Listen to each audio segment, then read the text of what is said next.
Good morning, teachers. I told you a while back that I was going to show you a game board that I had made years and years ago that has proven to be absolutely priceless with the kids. And one of the reasons is because your classroom is going to be more prone to listen if they know there's a game, a competition at the end of class, and they're going to need to know the answers to the game questions. Now, this board that I made, and this is about the third one I've made, I've gone through a couple of them. It is very thick. It's plywood, the thick board, and I got it cut to the size that I wanted, and then I sanded down the edges and made it very smooth. And I divided the board itself into 20 sections. This is where my sections come. The back of this board is similar, except it's divided into 9 sections, which you can play tic-tac-toe and some other games on.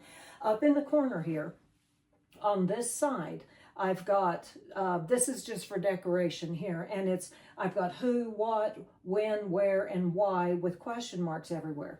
And then here, I've got Joshua's team and Caleb's team. So I named my two teams, Joshua and Caleb, and that's after the 2 spies that came back out of the 12 who came back with the good reports. And I usually divide my teams either halfway down the class, down the center of the room, and team Joshua over here and Caleb over here. Or if I notice there's too many little kids sitting on one side, the older kids, or the kids that tend to be a bit sharper on the other side, I don't want to lopside my teams to where one team always wins every time. And so I'll divide it by saying, okay, I'm going to count 1, 2, 1, 2, 1, 2, and I'll count the kids that way. And all of number 1's over on this side, all of number 2's over there, and then we'll have our game. One of the teams is going to be Joshua, one's going to be Caleb. And the numbers, the sections that I divided it into have numbers. Now, a couple of the games I'm going to mention today, and then I'll come back and I'll show you some of the other games I've put together. But this tends to be their favorite, these 2 games. One is I titled Ba Ba Black Sheep. And Ba Ba Black Sheep, on the back of these are numbers, some of them. And I'll have 2, 4, 6, whatever. And those are points that the team can earn. But there are also, there's a black sheep on the back of it. And here's an example of nope, that's a double pick. Here is a black sheep. So when they pick a black sheep, my intention originally wasn't the way the game turned out, but they loved picking the black sheep. So the game kind of rewrote itself. And when they get a black sheep, they have to stand in front of the classroom and move their arms and go, ba, ba, black sheep. And they lead the rest of the kids. So everybody in the room is saying, ba, ba, black sheep. And that was not supposed to be what they wanted. They wanted to try to avoid the black sheep originally, but they all loved it so much, everybody kept trying to get the black sheep. Okay, I've also got the numbers. So Joshua's team would pick 1, and let's say they got 3 points. I would put the 3 points over on the Joshua's team section. And then let's see, Caleb's team picked 2 points. And I would ask a question each time. Who was the king that ... whatever the question is. If they get it right, then they get to pick one off the board. If you're asking a younger child, if you've got mixed ages in there and you're asking a younger child, allow an older child to kind of guide the younger child in the answer. Not just flat give it to them, but maybe hint to them and encourage them and let them wait until they actually figure out what the answer is. We don't want any child to be embarrassed because they missed a question if they're younger than the other ones in the class. Sometimes I'll even let them they answer the question, but they can have an advisor on the team to help them to make sure they come up with the right answer. Okay, if that's 6, that would be Joshua's team. Now it would be Caleb's. I would ask them a question, and the other thing I have here, rather than numbers and rather than black sheeps, are double last pick. Now, if the last pick was a 2, then they get 4 points. And I'll often have someone at a whiteboard keeping track of a number so the kids can kind of keep track of what they've got as we go. But if the last one that they got was black sheep, then they have to do 2 black sheeps to the class.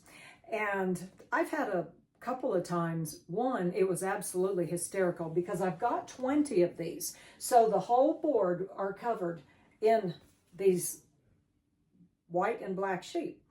And the first person who answered the question on the first team got a black sheep.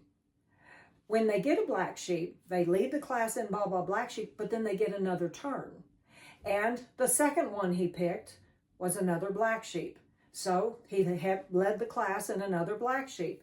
The third one he picked was double last pick. Well, that's 2 black sheeps. So he led the class in 2 different black sheeps. The next one he picked was a black sheep. And then he got a double last pick and another double last pick. He literally stood in front of the class and got every black sheep and every double last pick that was on the board. Now, I don't expect that probably will ever happen again, but myself, the helper in the class, and the rest of the kids, we were all doubled over in hysteria. The game itself was so funny, and I don't think we even got to ask any other kids questions because class ended by the time we got through with his double last picks and his black sheep. But that is a game that has turned out to be just absolutely priceless, that the kids love playing. Another one that I want to mention today that is a favorite as well, I'll do the same thing. I will divide the teams, and then I will ask questions. And when they get the question right, they get to pick. And I always make sure everybody gets 1 turn before anyone gets a second turn. But this one with the hearts, they'll come up and they'll pick. And this one says, twirl 5 times, then sit. They literally have to twirl. They go to their seat and they twirl in a circle 5 times, and then they sit down. Okay, the next one that comes up, and we don't have teams on this one. Everyone just gets 1 pick apiece.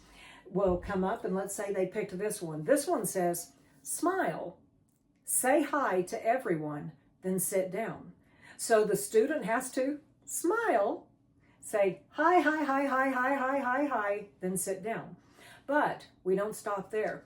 Then I have a round where both the first student and the second student has to do it at the same time. So student A is twirling 5 times, while student B is saying hi, hi, hi, hi, hi, and smiling to everyone, and then they both sit down. The next student comes up and picks them. And again, I have 20 of these that I can use. This one says, clap your hands while turning in a circle, then sit. So student B starts clapping his hands, turns in a circle, and then sits down in his chair.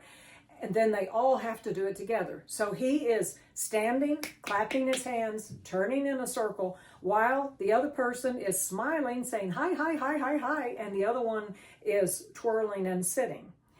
The next one, and I've given 4 different samples here, but I've got 20 different ones. This one says, hop twice, then sit. And so they have to hop twice and then sit. And then all 4 of the students have to do whatever it was that is their thing that they picked at the exact same time. Some of them, one is say Jesus loves you while clapping your hands and turning in a circle. By the time we get to the end, where every student in class has picked one of these, it is a very rambunctious classroom, and the kids are just absolutely having a blast. I hope this gave you a couple ideas that you can use to put together to play games at the end of your class period. Thank you for joining me today.